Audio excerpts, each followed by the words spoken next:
रायगड जिल्हा परिषद निवडणुकीनंतर जिल्ह्यातील राजकारणाला वेगळीच कलाटणी मिळाली आहे। स्पष्ट बहुमत कोणत्याही एका पक्षाला न मिळाल्यानं सत्ता स्थापनेची गणितं अधिकच गुंतागुंतीची बनली आहेत। सध्या तरी राष्ट्रवादीचे 16 आणि भाजपचे 15 सदस्य असल्याने दोन्ही मिळून सत्ता स्थापन करण्याची शक्यता आहे। विशेष म्हणजे राष्ट्रवादीच्या यशात मोठी भूमिका बजावणाऱ्या शिवसेना ठाकरे गटालाही सत्तेची लॉटरी लागण्याची शक्यता आहे।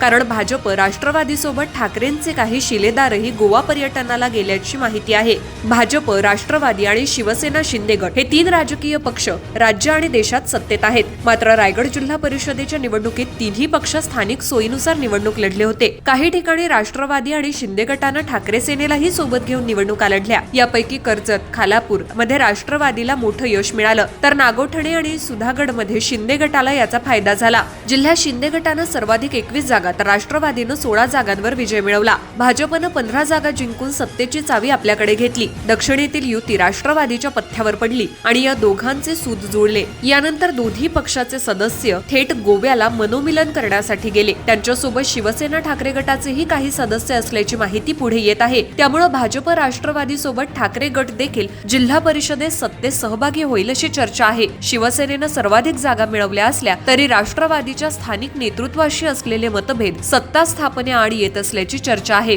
सत्ता मिळवण्यासाठी राष्ट्रवादी आणि भाजपनं जलद हालचाली करत एकत्र येण्याचा निर्णय घेतल्याचं दिसतंय। या सत्ता समीकरणात शिवसेना ठाकरे गटालाही स्थान मिळण्याची चिन्ह आहेत। ठाकरे गटाचे 5 सदस्य निवडून आले आहेत। राष्ट्रवादीच्या यशात त्यांचा मोठा वाटा मानला जात आहे। विशेषतः कर्जत तालुक्यात ठाकरे गटाच्या पाठिंब्यामुळे राष्ट्रवादीला थेट 3 जागांचा फायदा झाला आणि राष्ट्रवादी 16 जागांपर्यंत पोहोचू शकली। त्यामुळे सत्ता स्थापनेत राष्ट्रवादीकडून ठाकरे गटाला महत्त्वाचं स्थान मिळण्याची शक्यता आहे। राष्ट्रवादीकडून सकारात्मक भूमिका असली तरी शिवसेना ठाकरे गटाला सत्तेत सामावून घेण्याबाबत भाजपची भूमिका काय असेल याकडे सर्वांचं लक्ष लागलंय। स्थानिक पातळीवरील राजकीय स्पर्धा आणि राज्यस्तरीय समीकरण यांमध्ये संतुलन राखणं भाजपसाठी सोपं नसेल। मात्र सत्ता स्थापनेसाठी आवश्यक संख्याबळ लक्षात घेता व्यवहार्य राजकारणाला प्राधान्य दिलं जाऊ शकतं। यात भाजप काय भूमिका घेते हेही महत्त्वाचं ठरणार आहे। एकूणच रायगड जिल्हा परिषदेत सत्ता स्थापनेच्या हालचालींमुळे राजकीय वातावरण तापलंय। सर्वात मोठा पक्ष असूनही सत्तेबाहेर राहण्याची शक्यता आहे। राष्ट्रवादी, भाजप आघाडीची जवळी आणि ठाकरे गटाची भूमिका या सर्व घडामोडींमुळे जिल्ह्यातील राजकारणात नव्या चर्चेला सुरुवात झाली आहे। जिल्हा परिषदेची सत्ता कुणाच्या हाती जाणार हे लवकरच स्पष्ट होईल। मात्र या निवडणुकीनं रायगडच्या राजकीय पटावर मोठी उलथापालथ घडवून आणली आहे।